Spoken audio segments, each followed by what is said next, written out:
একটা ছোট রেখায় এঁকেছেন এ বি, আর একটা বড় রেখা এঁকেছেন বিসি বা সিডি। তাহলে সিডি হলো বড় রেখা, এ বি হলো ছোট রেখা। তাহলে সক্রেটিস হলো বড় জ্ঞানী, নজরুল হলো ছোট জ্ঞানী, অথবা নজরুল হলো বড় জ্ঞানী, সক্রেটিস হলো ছোট জ্ঞানী। তার মানে ছোট বড়র একটা বিষয়।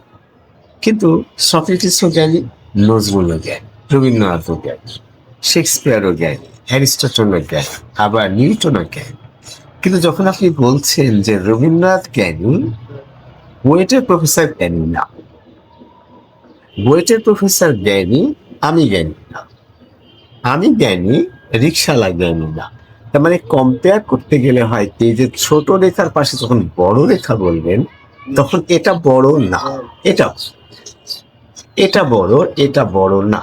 তার মানে দর্শনের জনক সক্রেটিস যত জ্ঞানী, প্রফেসর অফ ওয়েট জ্ঞানী না। আবার প্রফেসর ওয়েট জ্ঞানী, আমি জ্ঞানী। আবার আমি জ্ঞানী কিন্তু রিকশালা জ্ঞানী না, ব্যবধান আছে। কিন্তু নজরুলও জ্ঞানী, রবীন্দ্রনাথও জ্ঞানী, শেক্সপিয়ারও জ্ঞানী, সবাই জ্ঞানী। কিন্তু বুয়েটের প্রফেসরকে আপনি জ্ঞানী বলতে পারছেন, যখন আমার সাথে তুলনা করছেন তখন সে জ্ঞানী। আমাকে আপনি জ্ঞানী বলতে পারছেন না, তো আমার সাথে যখন রিকশালার তুলনা হচ্ছে তখন আমি জ্ঞানী।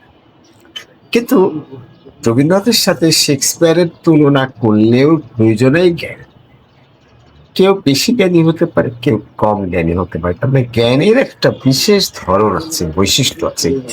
সেই জিনিসটা রবীন্দ্রনাথের মধ্যে আছে, বুয়েটের প্রফেসরের মধ্যে, নজরুলের মধ্যে আছে, শেক্সপিয়ারের মধ্যে আছে, নিউটনের মধ্যে আছে, কিন্তু বুয়েটের প্রফেসরের। তার মানে বুয়েটের প্রফেসর জ্ঞানী, কিন্তু একটা ধরনের যে জ্ঞানী সেটা। ইলেকটিভ ম্যাথ ছাড়া, আমরা এসএসসিতে যারা ইলেকট্রিক ছাড়া পড়েছে তারা পিওর সায়েন্স না, আসলে কাগজ ও কলমে কিন্তু সায়েন্স। কিন্তু আমার ইলেকট্রিক ম্যাথ ছিল, আমাদের ভাষায় বলা হয় পিওর সায়েন্স। তার মানে ম্যাথ যদি না নেয়, যদি ফিজিক্স কেমিস্ট্রি নেয়, তাহলে ওইটাকে সেই মানের বিজ্ঞান বলা হয় না, কাগজে কলমে বিজ্ঞান। কাগজে কলমে প্রফেসর অফ ওয়েট বিজ্ঞান, মানে গবেষক, জ্ঞানী। কিন্তু বাস্তবে কিন্তু রবীন্দ্রনাথ জ্ঞানী, আবার শেক্সপিয়ার। তবে আপনারা বুঝতে পারছেন জ্ঞানের একটা বিশেষ ধরন আছে।